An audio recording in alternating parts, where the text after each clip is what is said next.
Hello friend, Indian railway में काम करने का सुनहरा मौका आया हुआ है जिसमें RRB ministerial and isolated category requirement 2025 का नोटिफिकेशन जारी किया है। जिसमें जो टोटल पोस्ट की मैं बात करूं 311 पोस्ट है। और ये जो एप्लीकेशन स्टार्ट होगी ये होगी 30 तारीख 12 महीने 2025 से। और इसकी जो लास्ट सबमिशन डेट की मैं बात करूं तो 29 तारीख 1 महीने 2026 तक है। इस वीडियो में हम आपको इसके important date, post wise vacancy detail, salary, education qualification और सिलेक्शन प्रोसेस के बारे में बताएंगे। और इसका लिंक मैं वीडियो डिस्क्रिप्शन में भी दे दूंगा जिससे आप इसके ऑफिशियल नोटिफिकेशन पे को ध्यान से पढ़ सकते हैं। तो चलिए मैं शुरू करता हूँ। RRB CEN 08/2025 ministerial and isolated category requirement, जिसमें जो टोटल पोस्ट की मैं बात करूं तो 311 टोटल पोस्ट है। ये ऑल इंडिया बेसिस पे परमानेंट जॉब है। इसके जो इम्पोर्टेंट डेट की मैं बात करूं, जो शॉर्ट नोटिफिकेशन आउट हुआ है ये 17 दिसंबर को आउट हुआ है 2025 को। और एप्लीकेशन जो स्टार्ट होगी 30 दिसंबर 2025 को होगी और लास्ट डेट है इसकी 29 जनवरी 2026 तक है। और लेट फीस जमा करने की भी तारीख 31 जनवरी 2026 तक है। पोस्ट वाइज वैकेंसी डिटेल की मैं बात करूं, जो टोटल पोस्ट 311 पोस्ट है। सीनियर पब्लिसिटी इंस्पेक्टर की है जो 15 वैकेंसी है, जिसकी एज लिमिट 18 से 33 ईयर्स के बीच होनी चाहिए। लैब असिस्टेंट ग्रेड 3 की जो टोटल वैकेंसी है 39 है, जिसकी एज होगी 18 से 30 ईयर्स के बीच होनी चाहिए। चीफ लॉ असिस्टेंट की मैं बात करूं तो टोटल पोस्ट है 22 पोस्ट है, जिसमें 18 से 40 ईयर्स के बीच में होनी चाहिए। जूनियर ट्रांसलेटर हिंदी में 202 पोस्ट है जो 18 से 33 ईयर्स के बीच होनी चाहिए। स्टाफ एंड वेलफेयर इंस्पेक्टर की जो टोटल पोस्ट है 24 है और 18 से 33 ईयर्स के बीच होनी चाहिए। और पब्लिक प्रोसेक्टर की जो 7 पोस्ट है, इसमें जो उम्र मांगी गई है 18 से 32 ईयर्स के बीच है। और साइंटिफिक असिस्टेंट और ट्रेनिंग की 2 पोस्ट है, जिसमें उम्र की बात करूँ तो 18 से 35 ईयर्स के बीच में होगी। और एज लिमिट कैलकुलेटेड डेट है जो 1 जनवरी 2026। Age relaxation will be provided as पर government rule. Attractive salary structure की मैं बात करूँ तो सीनियर पब्लिसिटी इंस्पेक्टर की जो सैलरी मिलेगी लेवल 6 के अनुसार 35,400 पर मंथ है। और लैब असिस्टेंट 3 की जो सैलरी मिलेगी लेवल 2 के अनुसार 19,900 है पर मंथ। और चीफ लॉ असिस्टेंट की सैलरी की बात करूँ तो लेवल 7 के अनुसार 44,900 है पर मंथ। और जूनियर ट्रांसलेटर हिंदी की बात करूँ तो लेवल 6 के अनुसार 35,400 पर मंथ है। स्टाफ एंड वेलफेयर इंस्पेक्टर की मैं बात करूँ तो लेवल 6 के अनुसार 35,400 पर मंथ है। और पब्लिक प्रोसिक्यूटर की जो लेवल 7 के अनुसार 44,900 पर मंथ है। और साइंटिफिक असिस्टेंट और ट्रेनिंग की लेवल 6 के अनुसार 35,400 पर मंथ है। ये आप इनकी सैलरी देख सकते हैं कि किसको कितनी पोस्ट वालों कितनी मिलेगी। एप्लीकेशन फीस स्ट्रक्चर की मैं बात करूँ तो जनरल ओबीसी और ईडब्ल्यूएस के लिए जो 500 रुपये है, जो रिफंड एग्ज़ाम जो फर्स्ट एग्ज़ाम दे दोगे तो 400 रुपये रिफंड हो जाएगा, ये ध्यान रखना है। SC ST EBC ESM के लिए 250 रुपये है, जो रिफंड इनकी फुल अमाउंट हो जाएगा SC ST EBC और ESM वालों की।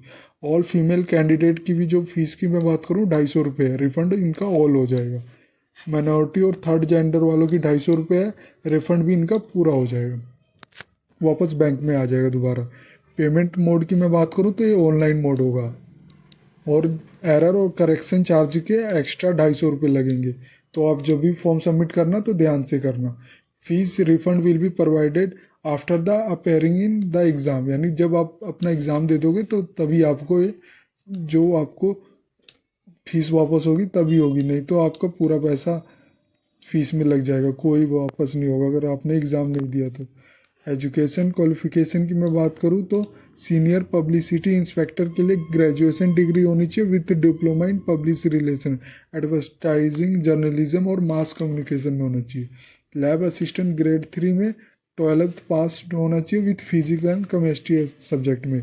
चीफ लॉ असिस्टेंट की मैं बात करूँ तो उसमें डिग्री होनी चाहिए लॉ में LLB विथ 3 ईयर का practice as a pleader at bar होना चाहिए। जूनियर ट्रांसलेटर हिंदी की मैं बात करूँ तो मास्टर डिग्री चाहिए इन हिंदी और English with diploma certificate course in translation. और स्टाफ एंड वेलफेयर इंस्पेक्टर की मैं बात करूँ तो ग्रेजुएशन होना चाहिए with diploma in labour and social welfare और लेबर लॉ और LLB with labour law prepare और पेपर्स और PG diploma in personal management और एमबीए विथ पर्सनल मैनेजमेंट और एचआर पेपर। पब्लिक प्रोसिक्यूटर की मैं बात करूं तो बैचलर इन लॉ होना चाहिए एलएलबी विथ 5 ईयर का practice as advocate eight bar होना चाहिए। साइंटिफिक असिस्टेंट और ट्रेनिंग की क्वालिफिकेशन की बात करूँ तो मास्टर डिग्री इन साइकोलॉजी में होनी चाहिए विथ 1 ईयर का एक्सपीरियंस होना चाहिए।